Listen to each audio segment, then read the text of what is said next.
نحمدہ ونصلی ونسلم علی رسولہ الکریم اما بعد۔ آج کا عنوان ہے شجاعت و بہادری۔ بزرگان محترم، اللہ تبارک و تعالیٰ نے دنیا کے اندر جتنے بھی پیغمبر بھیجے ہیں وہ تمام کے تمام بہادر تھے، شجاع تھے، اور خاص طور پر نبی اکرم صلی اللہ علیہ وسلم جن کی زندگی میں ہزاروں مصائب، سینکڑوں مشکلات، بہت سے معرکے اور غزوات پیش آئے، لیکن نبی اکرم صلی اللہ علیہ وسلم کے قدم مبارک ثابت قدمی اور پامردی سے نہیں ڈگمگائے۔ حضرت علی رضی اللہ تعالیٰ عنہ فرماتے ہیں کہ میدان جنگ میں جب کبھی ہمیں پسپائی ہوتی تھی، ہمارے قدم ڈگمگاتے تھے، تو ہم رسول اکرم صلی اللہ علیہ وسلم کی آڑ میں آ کر پناہ لیتے تھے۔ میدان جنگ میں جب صفیں لگائی جاتی تھی تو رسول اکرم صلی اللہ علیہ وسلم پہلی صف میں ہوتے تھے۔ غزوہ حنین میں جب حضرات صحابہ کرام پر تیروں کی بوچھار ہونے لگی، حضرات صحابہ کرام تتر بتر ہونے لگے، تو رسول اکرم صلی اللہ علیہ وسلم کے پہلو میں آ کر پناہ حاصل کی۔ ایک رات مدینہ منورہ کے ایک کونے میں، ایک سمت میں، ایک جانب میں شور و شغب ہوا، آوازیں آنے لگی۔ حضرات صحابہ کرام رضوان اللہ تعالی علیہ مجمعین گھبرا کر ہڑبڑا کر اٹھے اور وہ یہ سمجھے کہ شاید مدینہ منورہ پر حملہ ہو گیا۔ وہ اپنے گھوڑوں پر زین کسنے لگے تو دیکھا کہ حضور اکرم صلی اللہ علیہ وسلم اسی جانب سے تشریف لا رہے ہیں، اور آپ نے زین کسنے کا بھی انتظار نہیں فرمایا۔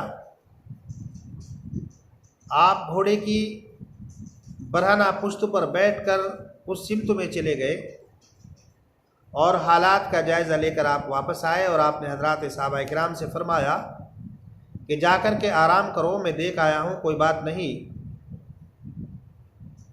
ان واقعات سے اندازہ لگایا جا سکتا ہے کہ حضرات صحابہ کرام اور خصوصاً نبی اکرم صلی اللہ علیہ وسلم کس قدر بہادر تھے، کس قدر شجاع تھے۔ ہمیں بھی چاہیے کہ ہم حضرات انبیاء کرام علیہم الصلاۃ والسلام، حضرات صحابہ کرام، مجاہدین، حضرات علماء کرام، اولیاء کرام کے واقعات خود بھی پڑھیں اور اپنے بچوں کو بھی پڑھائیں، تاکہ ہمارے اندر بھی اور ہمارے بچوں کے اندر بھی طاقت پیدا ہو، قوت پیدا ہو، اور ہم کسی بھی میدان میں کم ہمتی کا اور پستی کا مظاہرہ نہ کریں۔ اللہ تبارک و تعالیٰ نے قرآن کریم میں شجاعت اور بہادری کی تعریف فرمائی، ضعف اور کمزوری کی تعریف نہیں فرمائی۔ اللہ تبارک و تعالیٰ قرآن کریم میں فرماتا ہے، محمد الرسول اللہ والذین معہ اشداء علی الکفار، محمد جو اللہ کے رسول ہیں اور جو آپ کے ساتھ ہیں وہ کافروں پر زور آور ہیں، طاقت آور ہیں۔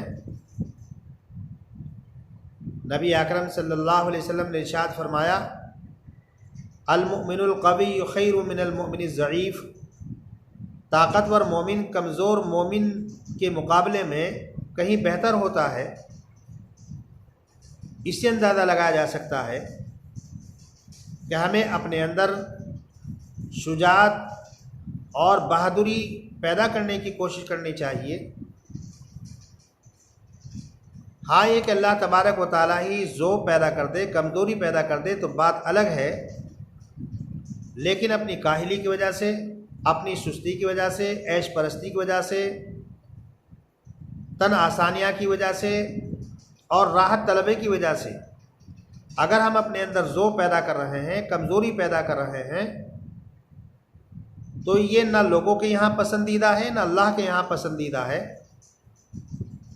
کمزوری اور ذوق پر نہ اجر و ثواب کا وعدہ کیا گیا اور نہ ہی جنت کا وعدہ کیا گیا۔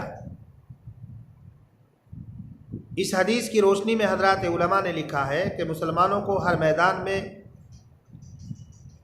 مضبوط اور مستحکم ہونا چاہیے، طاقتور ہونا چاہیے۔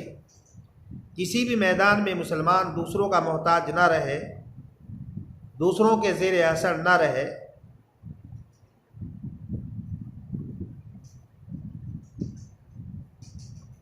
طاقتور اور قوت علمی اعتبار سے بھی ہو، صنعت و حرفت کے اعتبار سے بھی ہو، علوم و فنون کے اعتبار سے بھی ہو، رائے کے اعتبار سے بھی ہو، عقل کے اعتبار سے بھی ہو، مال و دولت کے اعتبار سے بھی ہو، کاروبار کے اعتبار سے بھی ہو۔ ابو العلا ماوردی عرب کا ایک نابینا شاعر گزرا، اس کے بارے میں آتا ہے کہ وہ گوشت نہیں کھاتا تھا بلکہ پھل اور سبزیاں استعمال کیا کرتا تھا۔ ان کے دوستوں نے ایک مرتبہ یہ سوچا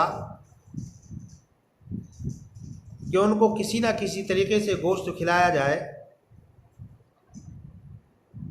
ابو العلا ماوردی شاعر کے دوستوں نے ایک تیتر کا شکار کیا، اس کو ذبح کیا، اصلی گھی میں بھونا، مسالے جات ڈالے اور زعفران وغیرہ اس پر چھڑک کر دسترخوان پر رکھ دیا گیا۔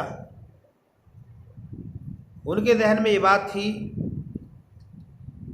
کہ آدمی اگر کسی چیز کو نہیں کھاتا لیکن اگر اس پر مسالے جات وغیرہ ڈال دیے جائیں، اصلی گھی میں بھون دیا جائے، زعفران وغیرہ چھڑک دیا جائے تو خوشبو کی وجہ سے آدمی کچھ نہ کچھ کھا ہی لیتا ہے۔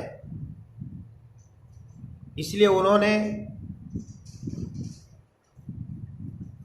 تیتر کا شکار کر کے اس کو بھون کر اصلی گھی میں مسالے جات وغیرہ ڈال کر زعفران وغیرہ چھڑک کر دسترخوان پر رکھ دیا اور اپنے دوست شاعر ابو العلا ماوردی کو بلایا۔ ابو العلا ماوردی شاعر جب دسترخوان پر پہنچے اور یہ دیکھا کہ تیتر کھانے کے لیے بھون کر رکھا گیا تو تیتر کی طرف مخاطب ہوئے اور مخاطب ہو کر یہ کہا، بھائی تیتر یہ تو بتا کہ آخر تیرا جرم کیا تھا، تیری غلطی کیا تھی کہ تیرا شکار کیا گیا، تجھے ذبح کیا گیا، بھون کر کھانے کے لیے دسترخوان پر رکھا گیا۔ اور یہ کہہ کر ابو العلا ماوردی خود ہی یہ کہنے لگے کہ شاید تو نہیں بتائے گا اور میں ہی بتا دیتا ہوں کہ تو نے اشارات خداوندی کو نہیں سمجھا، تو فضا کا شاہی نہیں بنا، تو نے آسمان اور زمین کے درمیان میں فضا کو اپنا بصیرہ نہیں بنایا، تو نے ضعف کا، کمزوری کا، کم ہمتی کا، پست ہمتی کا مظاہرہ کیا اور زمین پر بیٹھا رہا، جس کی وجہ سے تیرا شکار کیا گیا، تجھے ذبح کیا گیا اور بھون کر دسترخوان پر رکھا گیا۔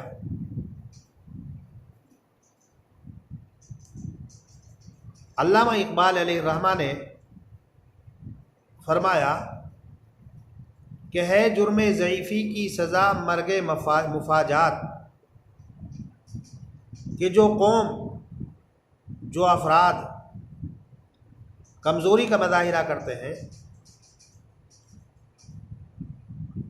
پست ہمتی کا مظاہرہ کرتے ہیں، اپنی تن آسانی کی وجہ سے، راحت طلبی کی وجہ سے، تو ایسی قومیں اور ایسے لوگ، ایسے افراد بے وقت مارے جاتے ہیں۔ ایسے لوگ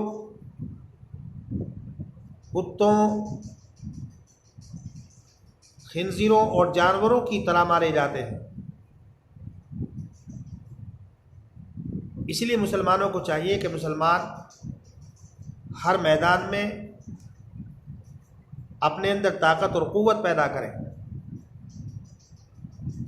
مسلمان کسی کے سامنے ہاتھ نہ پھیلائیں بلا ضرورت، اس لیے کہ جو لوگ بلا ضرورت دوسروں کے سامنے ہاتھ پھیلاتے ہیں، سوال کرتے ہیں، نبی اکرم صلی اللہ علیہ وسلم نے ارشاد فرمایا قیامت کے دن اس حال میں وہ لوگ آئیں گے کہ ان کے چہرے پر زخم نہیں ہوگا، ان کے چہرے پر گوشت نہیں ہوگا، وہ پہچان لی جائیں گے کہ وہ لوگ تھے جو بلا ضرورت لوگوں سے سوال کیا کرتے تھے۔